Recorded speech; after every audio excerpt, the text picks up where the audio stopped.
Hi, welcome back to Christine's Home Affairs. I have a little piece of fabric made up from the last project that we did, which was this bag. So if you want to see this bag, the video link will be up there somewhere. But today we're going to make a small pouch, perhaps even to go with that bag, with the leftover scrap fabric. So we've already got our foundation and all we need is some lining and a zip and we're almost finished. Come along. All right, here's what we need today. I've got two pieces of fabric. This one here is going to be for the lining and this one here is for the outside of the bag. 32 by 27 centimetres or 12.5 by 10 inches. This has got a stiff Peltex-like stabiliser. You can use any type of stabiliser you like. This one's going to make the sides nice and rigid. So if you want a floppy bag, use a lightweight Palin or something like that. If you want to make this with just a solid coloured fabric, you can do that as well. Just fuse your stabiliser onto the solid piece of fabric. If you want to make a scrappy version, like I've done with this one, I'll pop a link to the previous video I've done showing you how to actually make this in a really big piece, and you've essentially made yourself a piece of fabric. This has been prepared already from the previous video. We are now ready to start putting it together. Oh, and we have a zip, a 9 or 10 inch zip, around about 25 centimetres. If you're using a solid fabric, then go and fuse a stabiliser onto the back of that now. And if you feel like you want to quilt it, then you can go ahead and quilt that as well. So all I've done here is quilted lines diagonally going across because that's how I've stitched my pieces together and that's how it looks on the other side. You can do any kind of quilting you like at all. You guys will already know what I'm doing, but currently I have no idea. I haven't decided yet whether I'm making a box bag or a pouch. But first of all, I'm going to put the zip in. What I do know is that I'm not going to put any zipper tabs on my zip today. I'm going to place it straight across my fabric. Later on, I'll be cutting off the end bits where the metal tabs are. First thing we're going to do with the zip, we don't need to worry about centering it. When we do place it onto our fabric, the metal tab that I've got at the open end here is going to extend beyond my fabric. So I'll be sewing it in place from here right across, and then I'll have a little bit of excess at this end here. So take your zip and place that right side down on your fabric, and the head will just sit outside the fabric. And the lining fabric will go directly on top of that. So line up the sides and the top edge. And we'll take that to the machine, sew across there. Once you've done that, open it out, bring the lining behind the main, and we'll top stitch all the way along. And we will do the entire width. I have my zipper foot on and I've moved the pull further down, so that's out of my way. I just need to remember to move that along as I get to it.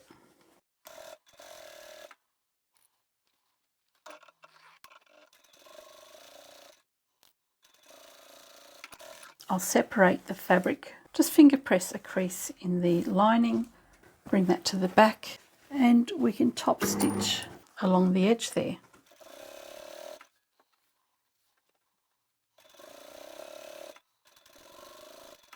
And now for the other side of the zip. Okay, that side's done. So what we can do now is bring this end up to meet the other.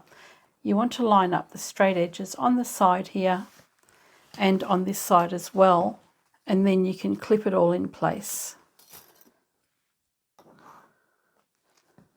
And then with the lining, you'll do the same thing.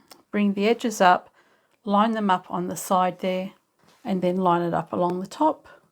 And you can put all of those layers together as well.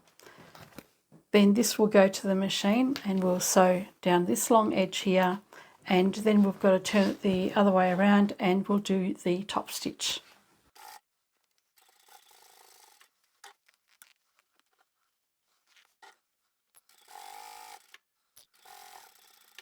I'll open the zip out all the way and then I'll turn the bag around so that I can actually see what's happening here.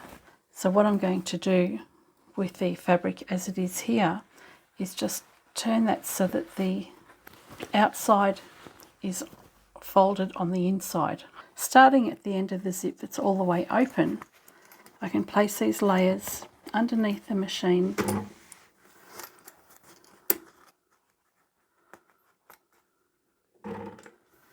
and I can top stitch from that end all the way to the other. And that's the reason why when we put the zip in place, we put the zipper head closest to the outside edge. It gave us a little bit of extra room to open up the zip.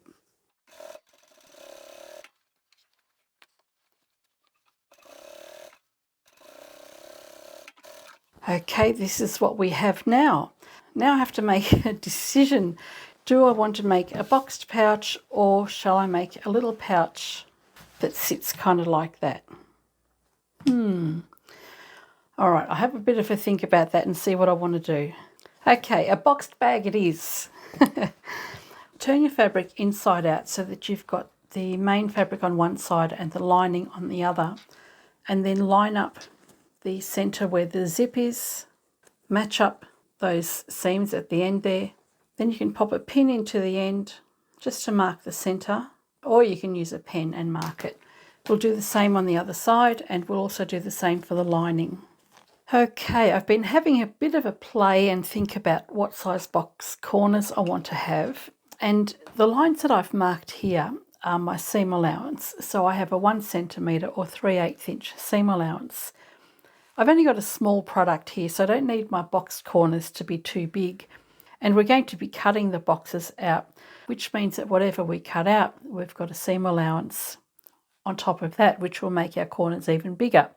What we're going to do is have a 2 centimetre or 3/4 inch box corner, which is the measurement that you'll have from the seam allowance. If we measure from the outside of the fabric, on the outside edges, measure 3 centimetres or 1 1/4 inches. You do that on each side. And from the bottom, we're going to measure 2 centimetres or 3/4 inch.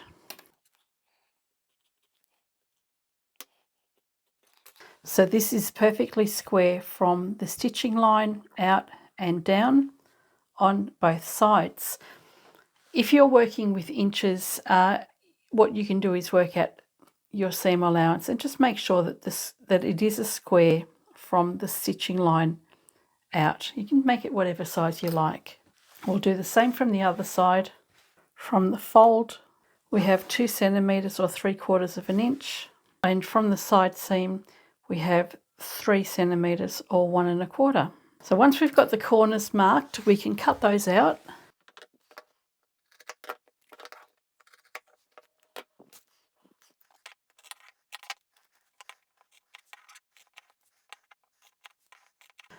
After I've cut out the corners at the bottom, I've turned the bag the right way out. And what we're going to do is measure how much we need to cut off from the zip. From the edge of the zip, I've come down 2 centimetres or 3/4 inch. From the outside edge, I've come in 3 centimetres or 1 1/4 inches. This is my stitching line along here. So you're going to have a nice little square along the top there. And we'll do the same on this side as well.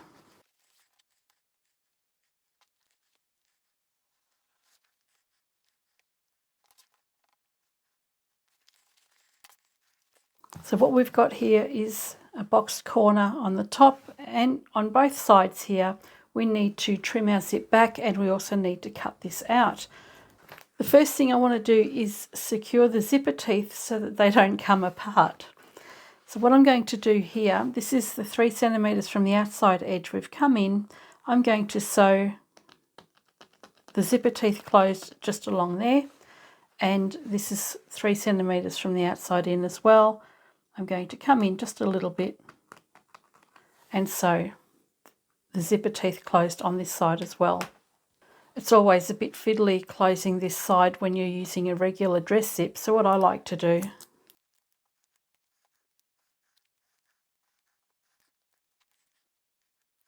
I like to just run a little bit of adhesive tape on the end. That'll help keep the zipper teeth together whilst I sew it closed. I'm going to quickly go and close that up now. I've closed up the ends. My slide isn't going to come off now. And then I can trim off the boxing that I need to be able to box the corners at the top. Turn this the wrong way around and we'll find our markings. So there's the marking we made earlier. We've got 3 centimetres from the side, 2 centimetres from the top, and we can cut this section out and you won't cut through the stitching line of the end of your zip. So you can cut that out exactly like that now. The other thing you can also do to save all of that measuring, just secure these layers together. We've got the centre of our fabric here, and that can be placed over the centre of our zip. And then you can clip all the layers together and cut out the same size that you've done on the top here.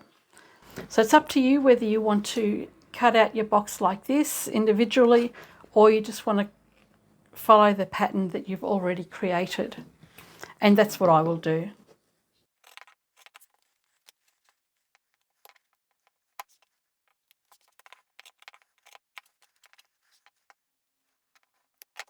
Now we've got all of our corners ready to be boxed. Take the lining, separate that from your main fabric and the stabilizer, and bring the stabilizer so that it sits on the outside and your lining as well. We can clip the sides together. Okay, we can take this to the machine. So along here, here, and these 2 sides as well. We need to leave an opening for turning through. If you want to turn it through at the bottom, then you'll need to make a slit in the bottom here and then make a false seam. But I'm going to have mine on the side. Hopefully there'll be enough of an opening to turn the fabric through. I'll start sewing here, come in maybe about 3/4 of an inch or 2 centimetres, do a back stitch, leave an opening and do the same here. I want to make sure that there's enough of a seam allowance so that I can box my corners. I've got my seam gauge on so that I can do my 1 centimetre, and I'm just going to sew all of those sides up. The main fabric I'll double stitch each side.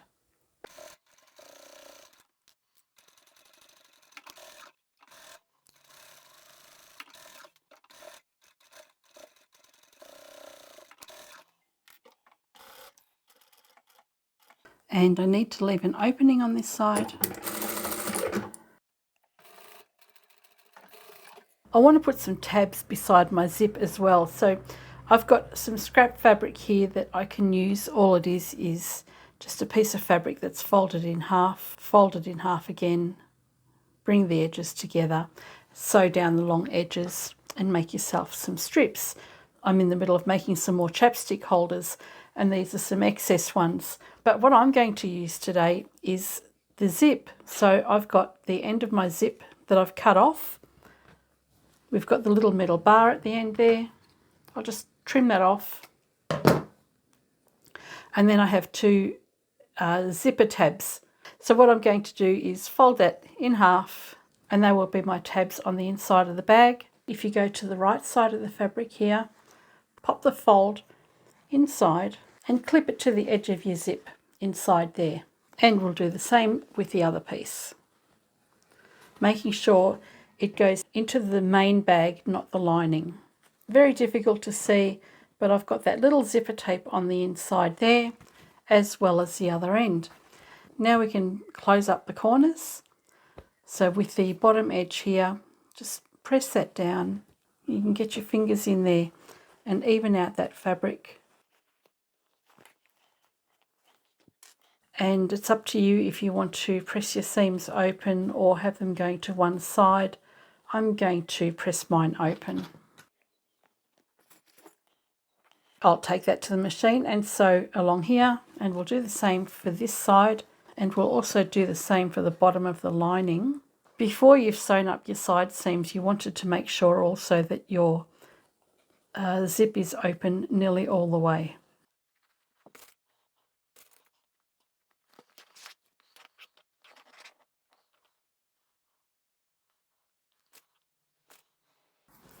so the seams are open on the lining as well. So we've got our bottom sections done. Now we need to do the middle. We're going to sew the middle sections together in one go. So bring this seam along and line it up with the center of your zip, as well as that tab that we've inserted there.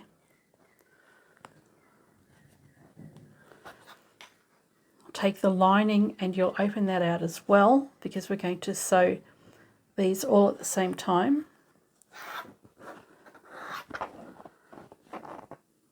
Fold that seam out. So we've got all those layers clipped together. We've got the main bag and the lining. We have that little folded tab, and those layers will all be sewn in one go. And repeat that for this end as well.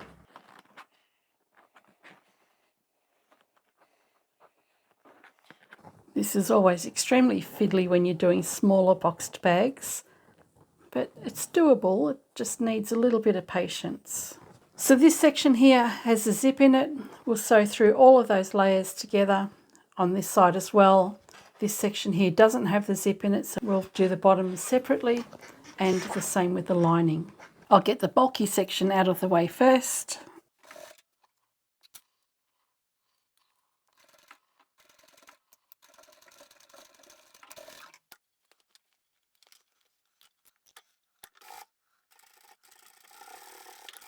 Then I'll do the bottom on the main and the lining.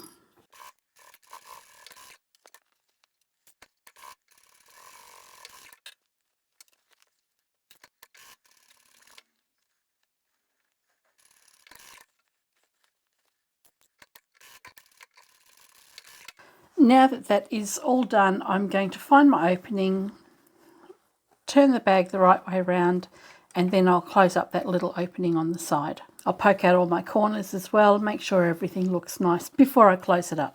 I've just pinched the edges of the lining together, and I'll close that up now, and then we're completely finished.